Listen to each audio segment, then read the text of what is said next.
नमस्ते दोस्तों, स्वागत है आपका हमारे चैनल में।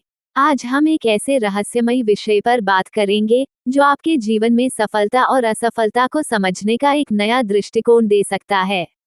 आज का टॉपिक है कर्म और भाग्य का संबंध ज्योतिष में। दोस्तों, आपने ये तो सुना ही होगा कि जैसा कर्म वैसा फल, और दूसरी ओर यह भी कि भाग्य में जो लिखा है वही होगा। तो क्या है ये दोनों चीजें? क्या भाग्य और कर्म एक दूसरे के विरोधाभासी हैं या इनमें कोई संबंध है? इस सवाल का जवाब देने के लिए हमें थोड़ी गहराई में जाना होगा। सबसे पहले बात करते हैं कर्म की। भारतीय संस्कृति में कर्म का मतलब सिर्फ किसी कार्य को करना नहीं है, बल्कि कर्म का मतलब उन विचारों, भावनाओं और कार्यों से है जो हम अपने जीवन में करते हैं। कर्म का सीधा संबंध हमारे निर्णयों से होता है। हमारे किए गए अच्छे या बुरे कार्यों का फल हमें अवश्य मिलता है।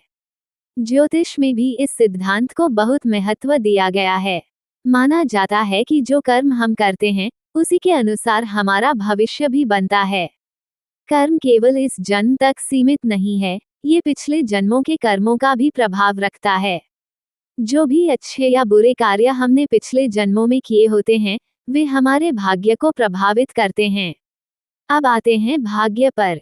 ज्योतिष शास्त्र के अनुसार भाग्य वो ऊर्जा है जो हमारे जन्म के समय ग्रह नक्षत्रों के आधार पर हमें मिलती है। ज्योतिष कहता है कि हमारे जन्म की तारीख, समय और स्थान के अनुसार हमारा कुंडली बनती है, जो ये दर्शाती है कि हमें कौन कौन सी चीजें पहले से मिलेंगी या हमारे जीवन में कौन सी घटनाएं होंगी। लेकिन क्या भाग्य का मतलब है कि हमारे पास कुछ भी बदलने की ताकत नहीं है? नहीं, भाग्य एक रूपरेखा है। यह आपको संकेत देता है, लेकिन आपका कर्म ये तय करता है कि आप उस रूपरेखा का किस तरह से लाभ उठाएंगे या उसके प्रभावों से बाहर निकलेंगे। ज्योतिष के अनुसार कर्म और भाग्य एक सिक्के के दो पहलू हैं। भाग्य आपके जीवन का खाका तैयार करता है, लेकिन कर्म आपको अपनी मेहनत और प्रयास से उसे बदलने का मौका देता है। उदाहरण के लिए, अगर आपकी कुंडली में किसी ग्रह की दशा या योग आपके जीवन में किसी मुश्किल का संकेत दे रहा है, तो वह मुश्किल आ सकती है।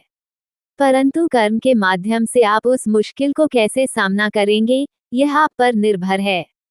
कई बार ज्योतिषीय उपाय भी इन्हीं कठिन परिस्थितियों को कम करने में सहायक होते हैं। ऐसा कहा जाता है कि ग्रह दशा बदलती है, लेकिन अगर आपके कर्म अच्छे हैं तो ग्रहों का नकारात्मक असर कम हो सकता है। इसी वजह से ज्योतिष में कर्म सुधार का महत्व दिया गया है। व्यवहारिक दृष्टिकोण। अगर भाग्य पहले से तय है, तो क्या कर्म बेकार हैं? इसका उत्तर एक उदाहरण से समझते हैं। मान लीजिए आपकी जन्म कुंडली में ये संकेत है कि आपके करियर में संघर्ष रहेगा। अब यह आपका भाग्य है, पर क्या इसका मतलब यह है कि आप मेहनत करना छोड़ दें? नहीं, यदि आप लगातार मेहनत करते हैं, तो संघर्ष तो रहेगा, लेकिन सफलता भी आपके कदम चूमेगी।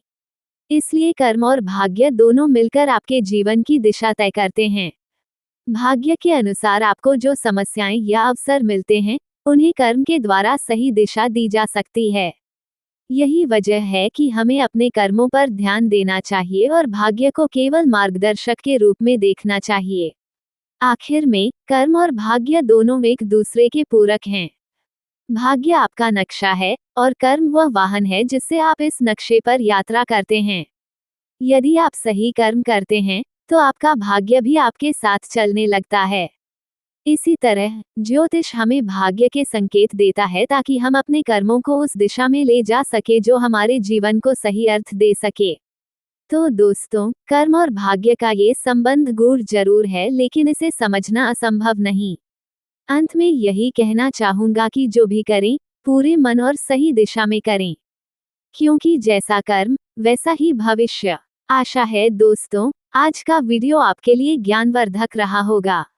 अगर आपको ये वीडियो पसंद आया हो, तो लाइक, शेयर और सब्सक्राइब जरूर करें ताकि हम ऐसे ही और भी रोचक विषयों पर आपके लिए वीडियो लाते रहें।